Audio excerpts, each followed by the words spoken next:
Hey, I am blessed and privileged to be with Seth Gruber, the founder of the White Rose Resistance. You need to know what it's all about, and you need to know what Seth has to say. I believe that he's the premier voice for the unborn child that's in America today, if not the world.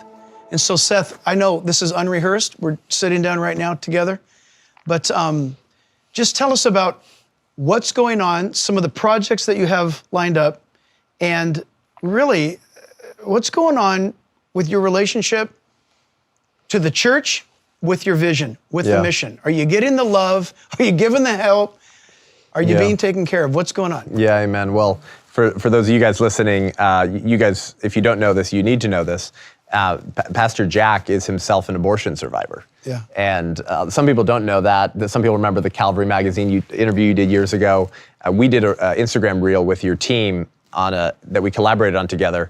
And that reached a lot of people, and a lot of people were responding saying, I didn't even know that about Pastor Jack's testimony and story. And by the way, guys, when we say abortion survivor, we don't mean like a woman who got an abortion and then got healed. Some people get confused. No, we're talking about like a baby who survived a failed abortion attempt on their life while in utero. That's what we mean by the phrase abortion survivor. And so we've worked together on a Love Life California conference at this church before, Calvary Chapel Chino Hills, January 2022.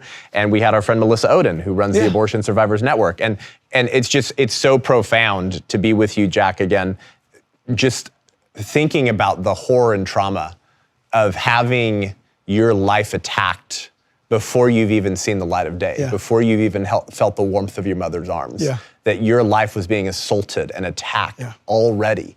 And we've talked about this, and you've talked about this publicly. I'm not sharing anything that you haven't said, and you had such incredible love and compassion for your mother, but like to be attacked by those who were designed to protect you before you were even born. It's an incredibly traumatic and horrific thing to consider. And in an age and society that says believe survivors, trust survivors, it's interesting how the culture does not have any patience for the stories of abortion survivors who are simply saying, if abortion was a woman's right issue, then where was my right? Exactly. Because most abortion survivors are women. Strangely enough. Isn't that something? Where are their women's rights when their mother was paying a hitman to try to kill them in utero? And so I didn't answer your question at all, but like it's just so good to be with you again, brother, as probably the most outspoken pro-life pastor in the country. But the fact that you survived a failed abortion attempt just provides so much credibility to your voice, brother. Well, I tell you what's amazing too, Seth, is the fact that when I was in junior high when I found that out. When you heard them talking about it, But I had to mature years later to find out several things. Number one, when I became a Christian, it all began to make sense for me. Second thing is, having been an abortion survivor, that causes you to have what I believe is a little bit of more boldness toward the call, toward the mission. Because in a sense, I was already destined to death. So I've gone through that. I wasn't supposed to live. But you mentioned something about my mom, and the real issue was, it was my father who put her through the demand that when he came back from Alaska, that she was not to be pregnant with this child. And so she was the victim. I was a victim. And then, if you think about it, my dad grew up in a non-Christian worldview experience. So it just goes to show you that when God is interjected into the scenario, the healing radically takes place, because the very son that was not supposed to be born wound up leading my mom and my dad to Christ. That's right. And so I'll see them later in heaven. But tell me what's going on. You've got an incredible platform, and God is using you tremendously. How is that being played out? Are your speaking engagements predominantly churches? Is it the public square? Tell me, what is the day in the life of Seth Gruber and the White Rose Resistance? Well, thanks to you, Jack, trusting a little 29-year-old whippersnapper in October of 2020 to preach on a Sunday morning. And I lost my stage fright, Pastor Jack, in about 2017 until I preached here October 2020, because I went from speaking in churches of 200, maybe 300 people to all three services while you're defying Newsom and the state of California fully open.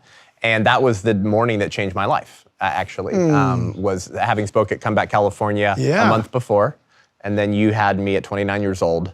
And then again, 14 months ago when I launched the White Rose Resistance, and I haven't looked back. And so thanks to you, actually more so than any other single individual in the country, Pastor Jack, the national response to the White Rose Resistance has just been such a God thing. And so right now it is January 2024. I'm pretty much booked out through June. I have almost no openings whatsoever.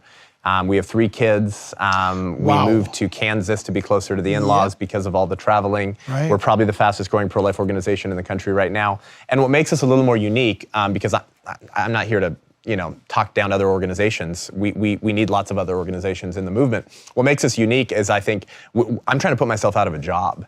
You see, we actually don't need another 501c3 doing the work that the blood-bought bride of Christ was called to do. Wow. And I mean, my mom was the director of a pregnancy resource center in the late 1980s when she was in her late 20s in Azusa, California, before she married my dad and had me as the firstborn. I grew up in the Walk for Life every year. I was raised in the pro-life movement. And yet I'm telling you and your audience right now, there are too many 501c3 nonprofit pro-life organizations doing the work, filling in the gap left open by the local church. The pro-life movement did not begin in the 1970s, Jack. It began in the 1st century. Oh, that's right. The heritage of the church is that wherever the gospel is preached, social transformation follows. So when we have Prop 1, abortion through point of birth, funded by the public dole in the state of California, when they're firing our friend Jessica Tapia, who worships there because she says, I'm not going to use a minor's preferred pronoun, and then lie to the parents, and then let the dude go in the women's restroom because his inner transgender legion says he's actually a woman, and then she gets fired. If these are not signs of the times of the kind of culture of death we're living in, I don't know what is. It was the church that established righteousness. It was the Judeo-Christian worldview that established the quote unquote blessings of liberty. So we now wait downstream, to quote my pastor Rob McCoy, and we pick up human heartache that we helped create through our political apathy upstream. Yeah. Lest we lost our 501c3 statuses by preaching the full counsel of God and pure and undefiled religion. Yeah. What we actually need is Christians learning how to be salty again. Yeah. And so you look back and you read the Old Testament and you see Gideon in Judges 6. Hiding out in a cave like a little pansy, Pastor Jack. Yeah. And then the angel of the Lord comes to Gideon in Judges 6, and he says, mighty man of valor. He reminds him of his identity. Mighty man of valor. While he's hiding out in a cave like a little pansy because they had Bernie Sanders' democratic socialism. That's right. Right? Because the Midianites were taking all the wheat that they would thresh. We'll take it. You make, we take. That's socialism. It's democratic socialism, Jack, which I've been told is much better. Right? I'm not sure how that works. I think it's if you vote your way in, you have to shoot your way out or something like that. So he's hiding out in the cave threshing his own wheat. So he's a tax evader. That's right. Naughty Gideon. This is true. And then what in his conversation with the angel of the Lord, what happens? He cooks God a meal. The angel of the Lord lights it on fire. So he freaks out. He has like a Job moment. He's like, okay, I'm going to shut up now. Like you're God. And then it says, and that same night, it says, God said, walk out of the cave, go tear down the altars to Baal. The high places. And the Asherah poles. That's right. Chop up the Asherah poles and then use them to burn the sacrifice unto me. Which is pretty awesome that God would have him go chop down both those particular types of worship icons.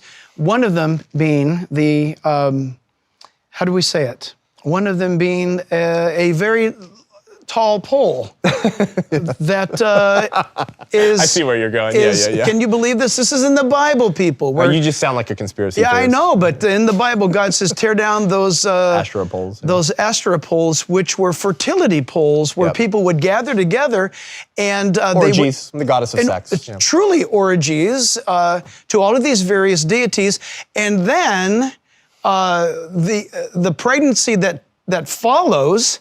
Then they just went down the road to Moloch, and they. As it was in Judges 6, so it is today. Sex ed is their sales funnel, abortion is their product, and your children are their prospects. You said that. Yes, I'll say that again. Say that. Sex ed is their sales funnel, abortion is their product, and your children are their prospects. So let me unpack that. You got Asherah, goddess of sex, orgies. Oops, what happens when you do a lot of that? Unwanted pregnancies, unplanned pregnancies. That's okay, walk over to the other side of the camp to the Baal statues and pass your children through the fire. God says you go tear down those two. What are the two pagan gods of our culture today? sex and child sacrifice. That's right. Both in and outside the womb, by the way, because if they make it out alive, Planned Parenthood, who's not only the largest abortion provider in the world, Pastor Jack, guess what? Ready for this? Your audience probably never heard this statement before. According to Planned Parenthood's own celebratory statements, they are the second largest provider of cross-sex hormones and puberty blockers in the land of the free and the home of the brave. Planned Parenthood, y'all, let me say that again because you think I'm joking you right now. Planned Parenthood, the largest abortion provider in the world, is, as of 2023, last year, the second largest provider of cross-sex hormones and puberty blockers in the land of the free and the home of the brave. It's their fastest growing revenue stream right now in January of 2024. Planned Parenthood's fastest growing revenue stream is not killing babies in the womb.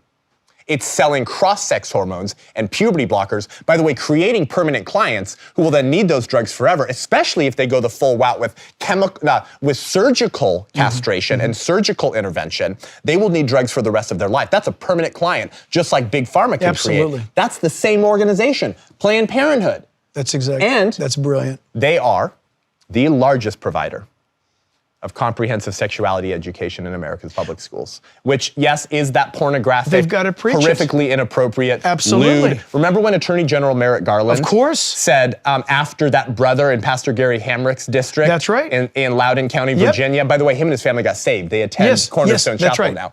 He was at that school board meeting. That's right. And yeah, did he curse and get probably a little bit carried away? Yeah. You want to know why, audience? Because his daughter had been raped in a public high school bathroom in Loudoun County, Virginia. Why? Because the school board in Loudoun County, Virginia said that boys could go into the girls' bathroom if they identified as a woman inside. So a dude who said he was a woman raped this father's daughter. The school board covered it up because it was their own policy. They transferred him to another school and he did it again to another girl. So the dad who, got a little angry because those school board members should not was raped. And he gets a little carried away at the school board meeting. He gets arrested, and what happened the next week? Attorney General of the United States of America, Merrick Garland, says, I'm opening up an investigation into domestic terrorism of parents speaking at school board meetings. That's right. But all of that kind of curriculum, all the kind of ideas that are leading to school boards hiding the gender identity of minor students from their parents, it's all called comprehensive sexuality education, CSE. And there's some stuff that if you're listening to this podcast right now, you can go to our Happening Now conversation. The Happening Now from January 10th, 2024. That's right. And I reveal some extremely horrific, shocking, demonic history behind how not just Planned Parenthood, behind not just the legacy of Planned Parenthood, but how Planned Parenthood created comprehensive sexuality education.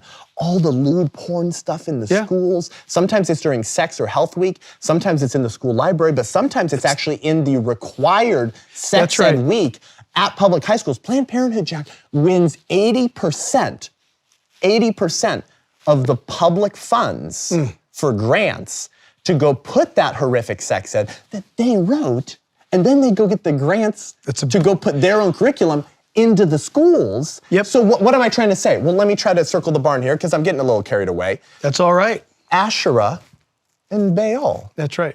Sexual liberation is political control. If you sexualize a community, especially the young minds of innocent children who aren't aware of what's happening to them, they will eventually kill their children. Here's the final statement.